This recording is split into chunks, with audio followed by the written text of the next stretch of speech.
And for how well Florence has played against Macon so far, that's hit well into left field off the back of Chonik. Arriaga dropping back. He will watch it go over his head. A 2-run home run for Jackson Chonik, and the Mingos are on the board.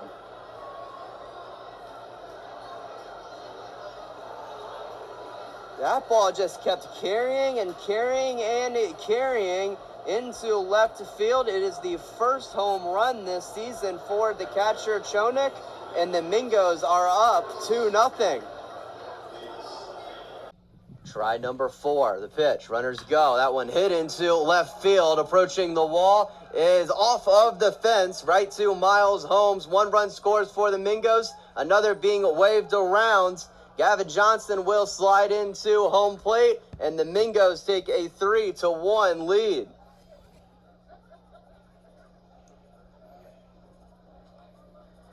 It has been the Jackson Chonik show here today. 3 RBIs on the day, responsible for all 3 of the runs the Mingos have produced. And they have taken their first lead of today's ball game. As many as 6 very nearly hit a grand slam earlier in this game. That one hit well into left field. Curving foul, and what a catch made by the left fielder Luke Schwartz. Did he hang on? He did! Unbelievable! That is the play of the year. A diving catch made by Luke Schwartz into the Blowfish bullpen, and that is how the inning ends. Unreal! Wow! That deserves a standing ovation from all of the fans here at Carolina Bank Field, and Schwartz gets it. What a play! Heading into the bottom of the 8th here in Flowtown, Mingos up 5.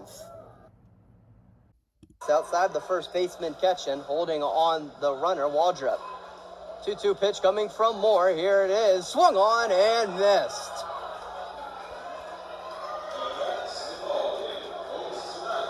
The Florence Flamingos get their 16th win of the season.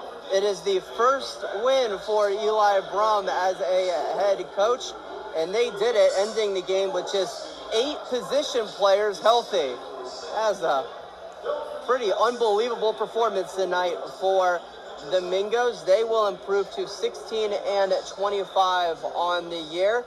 They are now up 8-3 in the season series against the Macon Bacon. Half of their wins have come against this team. 4, 5, 6 due up in the Asheboro lineup as we enter the bottom of the 8th. Mingos down 13-5. Looking for a clean ending here and a heck of a comeback in the top of the 9th. But we'll start with Thomas Layden remaining in to pitch for the Mingos. He is set from the stretch, and the first pitch to Yariel Diaz, a little high for ball 1.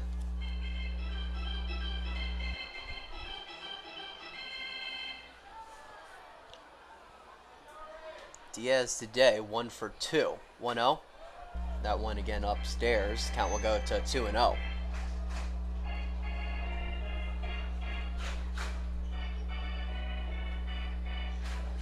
Diaz with a walk today and a base hit in the first. Sacrifice fly into center field his last time up. 2-0. Swung on and missed for strike 1. It'll be Sojan O and then Jarrett Pokrovsky in the hole.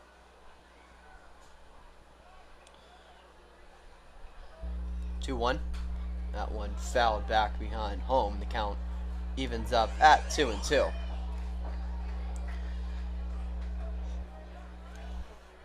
Diaz up to 368 as his batting average this season. Been one of the best hitters in the CPL. He will be a starter in the All-Star game on Monday night. 2-2. That is swung on and missed. A bouncer in front of the plate. The throw from Lindsay in time to Alvarez at first for out number 1. Number 37, catcher, High Point University's Joe John O. So Sojong Oh stepping in for Ashboro. Another all-star in this Zookeeper order. Cruz Newman and Yariel Diaz are both starters as the first pitch from Layden missing outside. And then Sojong Oh and Sal Lamo both voted in as reserves.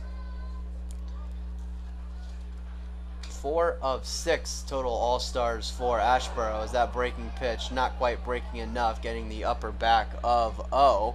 Looks to be okay, and he will head on over to first base.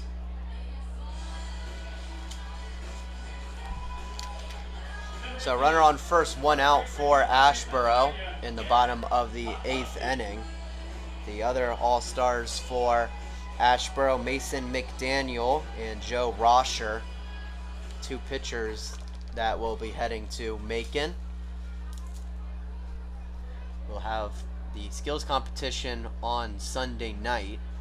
The game Monday. You can watch the game on Flow Sports, as that is fouled back by Pokorovsky for strike number 1. And then a league-wide off day on Tuesday. And then Flamingos will be back to action Wednesday night. They will be at Lexington County. 0-1 pitch is outside to the righty Pokorovsky.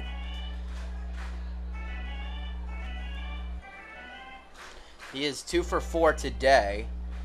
He got a single his last time up, an RBI single before being thrown out, trying to stretch it into a double.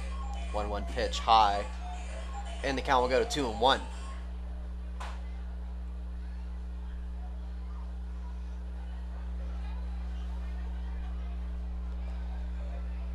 One out here in the bottom of the 8th. Ground ball away for the Flamingos, as that pitch misses high for ball 3.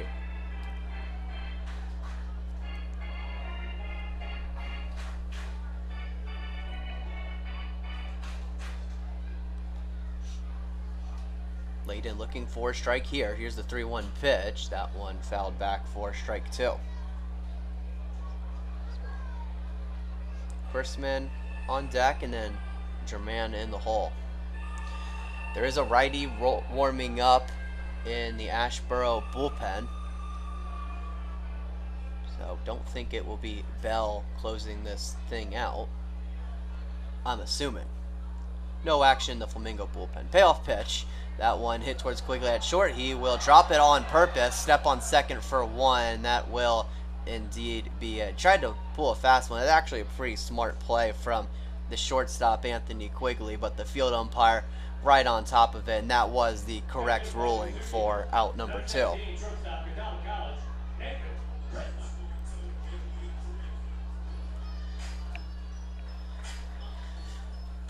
There is a rule in that situation. If there's a line drive towards somebody, runner on first base, for example, as we just saw, as the first pitch is upstairs to Chrisman, where if you're a fielder and you purposely drop it like that, it still counts as a line out. So if it's obvious, as it was in that last play for Anthony Quigley, 1-0 pitch, that's getting past the gap between third and short. Runners will advance 90 feet. 2 out, single for Nathan Chrisman.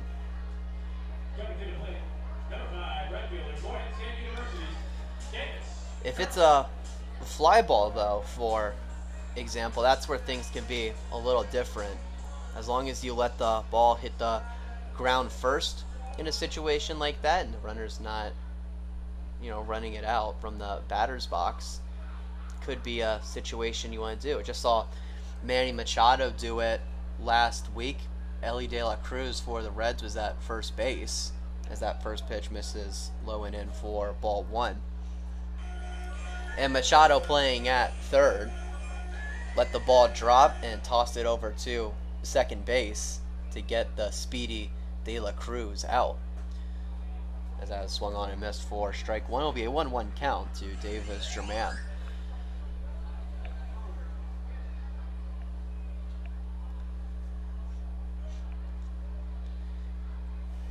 But if you're Machado, that's the savvy veteran play. That's why he's been playing for so long, on track for a potential Hall of Fame career. 1-1 pitch is fouled straight back, and the count will go to 1-2 against the righty German.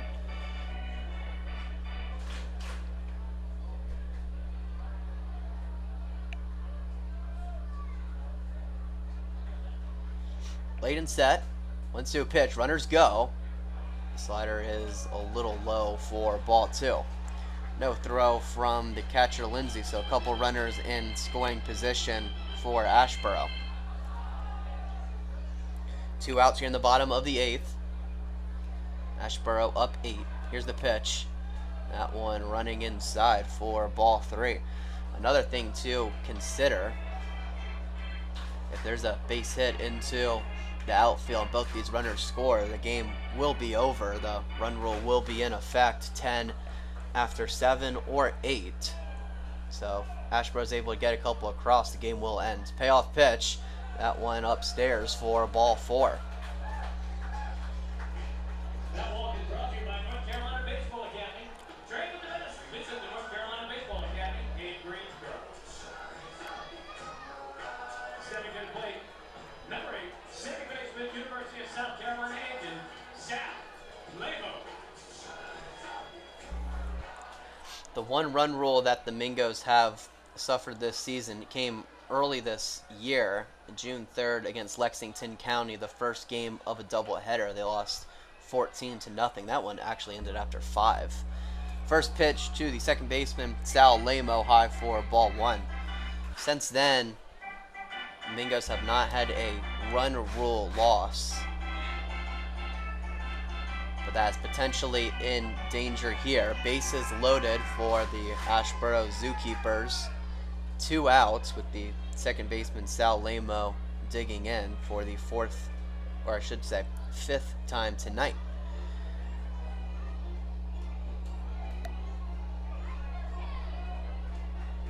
Lamo 0 for 2 today with a couple of walks. Also flew out to Johnson and right and struck out his last time up. Him and the 3-hole hitter Jake Griffith, the only Zookeepers to not record a hit so far tonight. 1-0 coming from Layden. Here it is. It's fouled back for strike 1.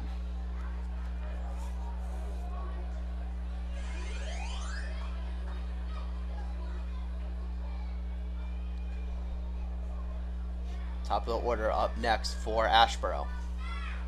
Could only see 2 more hitters in this inning. 1-1 from Layden. That one upstairs for ball 2.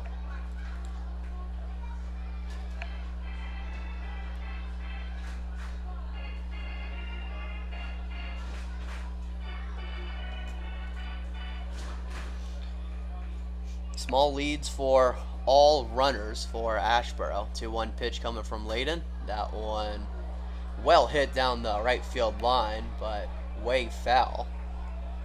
Not even sure if that's going to remain in the stadium here at McCrary Park. And the count will even up at 2-2. 0 at third, Chrisman at second, and German at first. 2-2 pitch coming from Layden. Here it is. That one low and in for ball 3. There's that breaking pitch again.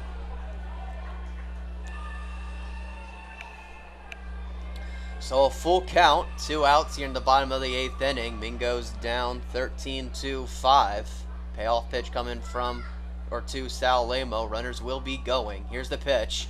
It is downstairs. It will be a bases loaded walk. And the Zookeepers expand the lead to 9. That walk is brought to you by North Carolina Baseball Academy. Train with the best. Visit the North Carolina Baseball Academy in Greensboro.